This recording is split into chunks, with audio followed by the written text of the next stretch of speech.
Kavita's recipe मराठीमध्ये तुम्हा सर्वांचं स्वागत आहे। आज मी बनवणार आहे फिश फ्राय। त्यासाठी मी घेतली आहे अर्धा किलो कटला फिश आणि त्याला मी स्वच्छ धुवून आणि साफ करून घेतलेली आहे आणि आता मी त्याला मॅरिनेट करणार आहे। सर्वात पहिले मी या मच्छीला निंबू लावून घेणार आहे।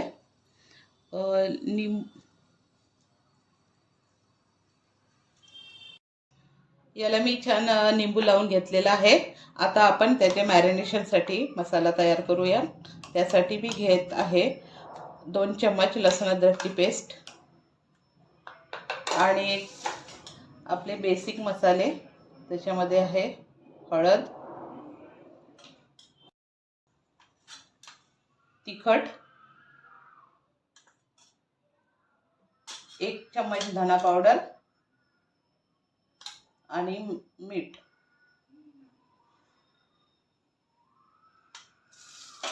आपल्याला आवडत असला तर आपण अजून काही मसाले यामध्ये घालू शकतो, पण मी एवढेच मसाले त्याला छान लावून घेणार आहे। आता हे सगळे मसाले आता मी मिक्स करून घेते आणि मग आपण या फिशला लावून घेऊया।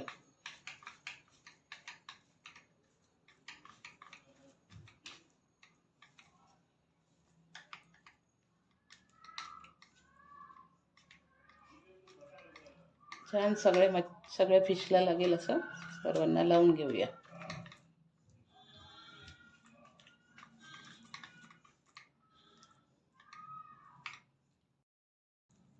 काहीतरी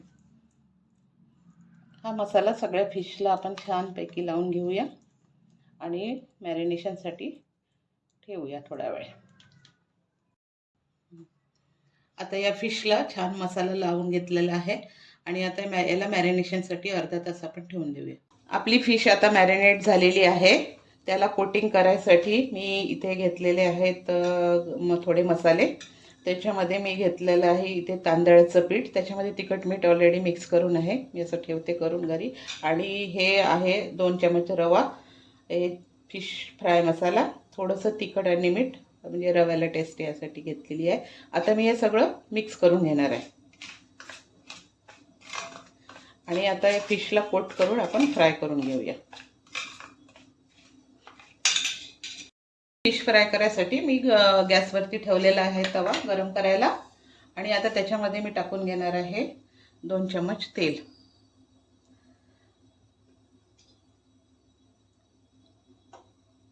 तवा चांगला गरम झाला होता त्यामुळे आता तेल आपलं टाकणार आहे। आता तेल आपलं चांगलं गरम झालेलं आहे। आता ही मी मॅरिनेट केलेली फिश एक एक करून या कोटिंगमध्ये डीप करणार आहे आणि मग ह्याला तव्यामध्ये फ्राय करायला टाकणार आहे।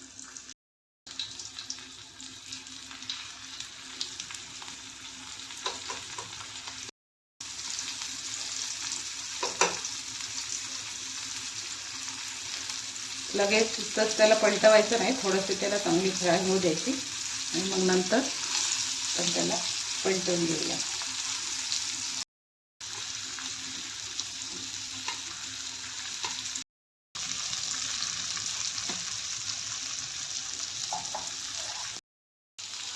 आता ही एक साईडला छान फ्राय झालेली आहे। आता ही त्याला सगळ्यांना पलटवून घेते आणि दोन्ही साईडनी छान आपण असं कुरकुरीत तळून घेऊया। आता मी सगळे पलटवून घेतलेले आहेत। आता हे छान आपण दोन्ही साईडनी कुरकुरीत होईपर्यंत तळून घेऊया। आता हे आपली चांगली फिश एकदम कुरकुरीत फ्राय झालेली आहे। आता मी याला काढून घेणार आहे।